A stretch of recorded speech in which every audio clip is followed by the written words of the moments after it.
আসসালামু আলাইকুম সুপ্রিয় দর্শক, আমি শাকিল আর আপনারা দেখছেন বিশ্ব বাংলা কৃষি, সর্বদা কৃষকের পাশে থাকি। সুপ্রিয় দর্শক, আজকের এই ভিডিওতে দেখাবো আঙ্গুর গাছের আঙ্গুর কিভাবে মিষ্টি করতে হবে সে সম্পর্কে বিস্তারিত। সুপ্রিয় দর্শক, আগের আঙ্গুরের ভিডিওতে আমি আপনাদেরকে জানিয়েছিলাম যে টক আঙ্গুর কিভাবে মিষ্টি করতে হবে সেটা বিস্তারিত আপনাদেরকে জানাবো, এবং সময় চলে এসেছে কিভাবে টক আঙ্গুর মিষ্টি করতে হবে সেটা অবশ্যই জানতে পারবেন আজকের এই ভিডিও থেকে। এবং কয়েকটি পদ্ধতি অবশ্যই লক্ষ্য রাখতে হবে, সেটা অবশ্যই আপনারা লক্ষ্য রাখবেন।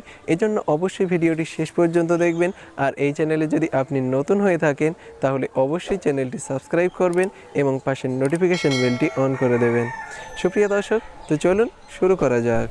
সুপ্রিয় দর্শক, এই আমার আঙ্গুর গাছ এবং এই গাছে এবার প্রচুর পরিমাণে আঙ্গুর ফল এসেছে। এবং সুপ্রিয় দর্শক, আপনাদের কাছেও যদি প্রচুর পরিমাণে আঙ্গুর ফল ধরাতে চান তাহলে অবশ্যই কয়েকটা বিষয় লক্ষ্য রাখতে হবে, এবং সেই বিষয় সম্পর্কে আমি সঠিক সময়ে ভিডিও আপলোড করেছিলাম।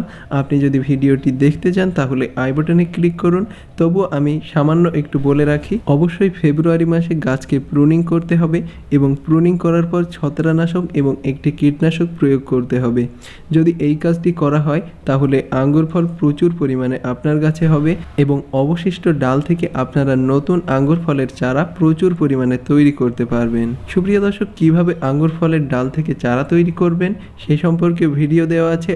টোটালি আঙ্গুর গাছ সম্পর্কে একটা প্লেলিস্ট তৈরি করা আছে, আপনারা প্লেলিস্টটা দেখতে পারেন। সেখানে বিস্তারিত অনেক পদ্ধতি দেখানো আছে, সেই পদ্ধতিগুলি অনুসরণ করলে আপনার গাছে অবশ্যই বাম্পার ফলন হবেই। আর সুপ্রিয় দর্শক, এই ভিডিওতে দেখতে পাবেন কিভাবে টক আঙ্গুরকে মিষ্টি করতে হবে সেই সম্পর্কে বিস্তারিত। কথা না বাড়িয়ে আমি কাজের কথায় আসি। সুপ্রিয় দর্শক, সাধারণত বাংলাদেশ এবং পশ্চিমবঙ্গে যে আঙ্গুর গাছগুলি হয়, এটাতে যে আঙ্গুর হয় সেটি প্রচুর পরিমাণে টক হয়, মোটেও খাওয়া যায় না। আমি অবশ্যই আপনাদেরকে বলবো, দুই ধরনের আঙ্গুরের ভ্যারাইটি পাওয়া যায়। একটা পাকলে হালকা টক মিষ্টি স্বাদ আসে, যেটা আমরা খেতে পারি। আরেকটা আঙ্গুরের জাত আছে যেটা কাঁচা অবস্থা এবং পাকা অবস্থা দু অবস্থাতেই প্রচুর পরিমাণে টক। এই আঙ্গুরের জাতটা অবশ্যই আপনারা নির্বাচন করবেন না, এবং সেটার ফলন প্রচুর পরিমাণে হয়। সেক্ষেত্রে এটার ফলনও প্রচুর পরিমাণ হয়, কিন্তু এটা পাকলে যখন নরম হয়ে যায় তখন এটা হালকা মিষ্টি। কিন্তু সেই হালকা মিষ্টিটা আপনারা আরেকটু পরিবর্তন করতে পারবেন। হালকা মিষ্টিটা আপনারা কড়া মিষ্টিতে রূপান্তরিত করতে পারবেন। শুধু গাছে একটি উপাদান প্রয়োগ করতে হবে, আর এই উপাদানটি হলো চুন। সুপ্রিয় দর্শক, চুন যদি প্রয়োগ করা হয় তাহলে আঙুরের মিষ্টতা প্রচুর পরিমাণে বেড়ে যাবে। এটা অবশ্যই আপনারা ট্রাই করতে পারেন। পানে খাওয়া যে চুন আমরা ব্যবহার করি, এই চুনটা গুঁড়া করে নিয়ে তারপরে আপনারা রেখে দিতে পারেন। লেবু জাতীয় গাছে এবং আঙ্গুর গাছে আপনারা প্রয়োগ করতে পারেন। যদি লেবু গাছে এবং আঙ্গুর গাছে প্রয়োগ করা হয় তাহলে এর মিষ্টতা প্রচুর পরিমাণে বাড়ে, আর এটা প্রমাণিত। সুপ্রিয় দর্শক, আপনারা 1 বছরের গাছে 10 গ্রাম চুন ব্যবহার করতে পারেন, এবং এই চুনটি অবশ্যই বছরে একবারই প্রয়োগ করতে পারেন। আর চুন প্রয়োগ করার আগে যদি আপনার মাটির পিএইচ মানটা নির্ণয় করতে পারেন তাহলে সবচেয়ে ভালো হয়। এটা আপনারা ট্রাই করবেন করার জন্য। এবং টবের গাছ বা ছোট গাছের জন্য আপনারা 1 টেবিল চামচের 4 ভাগের 1 ভাগ গাছে প্রয়োগ করবেন, তাহলেই যথেষ্ট। এবং ফুল আসার আগে এটি প্রয়োগ করতে পারলে সবচেয়ে ভালো হয়। সুপ্রিয় দর্শক, আমার এই গাছে প্রচুর পরিমাণে আঙ্গুর হয়েছে, এবং আমি অবশ্যই এই আঙ্গুরের রিভিউ দেব। যখন আঙ্গুরগুলি পেকে যাবে তখন আমি অবশ্যই এটার রিভিউ দেব। আপনারা অবশ্যই জানতে পারবেন আমার এই আঙ্গুর গাছের আঙ্গুরটা মিষ্টি না টক, আপনারা বিস্তারিত জানতে পারবেন। সুপ্রিয় দর্শক, আমার এই আঙ্গুর গাছের বয়স 2 বছর। এজন্য এই আঙ্গুর গাছে আমি একবারই চুন প্রয়োগ করেছি, আর সেটা 15 গ্রাম।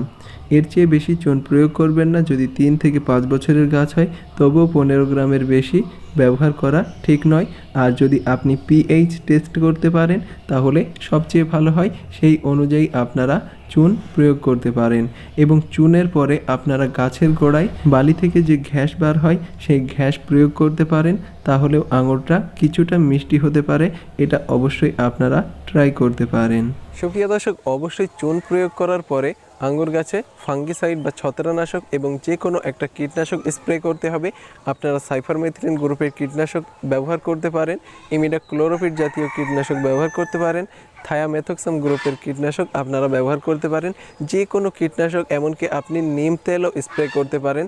যে কোনো একটি কীটনাশক গাছে স্প্রে করবেন এবং তার সাথে অবশ্যই ছত্রাকনাশক ব্যবহার করতে হবে। সবচেয়ে ভালো হচ্ছে কন্ট্যাক্ট এবং সিস্টেমিক ছত্রাকনাশক। এই দুটি যদি আপনি না পারেন এবং জৈব পদ্ধতিতে যদি করতে চান, তাহলে অবশ্যই হলুদের গুঁড়া পানিতে ভিজিয়ে 8 থেকে 12 ঘন্টা ভিজিয়ে রেখে তারপরে সেটাকে ছেঁকে গাছে প্রয়োগ করতে পারেন, স্প্রে করতে পারেন। তাহলেও আর ছত্রাকের আক্রমণ হবে না এবং আঙুরে একটা কালো স্পট পড়ে, সেই স্পটটা কখনোই পড়বে না। আপনারা অবশ্যই এটি লক্ষ্য রাখবেন। সুপ্রিয় দর্শক, আশা করি এই ভিডিওটি আপনাদের ভালো লেগেছে। ভিডিওটি ভালো লাগলে অবশ্যই লাইক করবেন এবং বিশ্ব বাংলা কৃষি চ্যানেলের সাথে থাকতে অবশ্যই চ্যানেলটি সাবস্ক্রাইব করবেন এবং পাশের নোটিফিকেশন বেলটি অন করে দেবেন। ধৈর্য ধরে ভিডিওটি শেষ পর্যন্ত দেখার জন্য আপনাকে অসংখ্য ধন্যবাদ। থ্যাঙ্কস ফর ওয়াচিং বিশ্ব বাংলা কৃষি।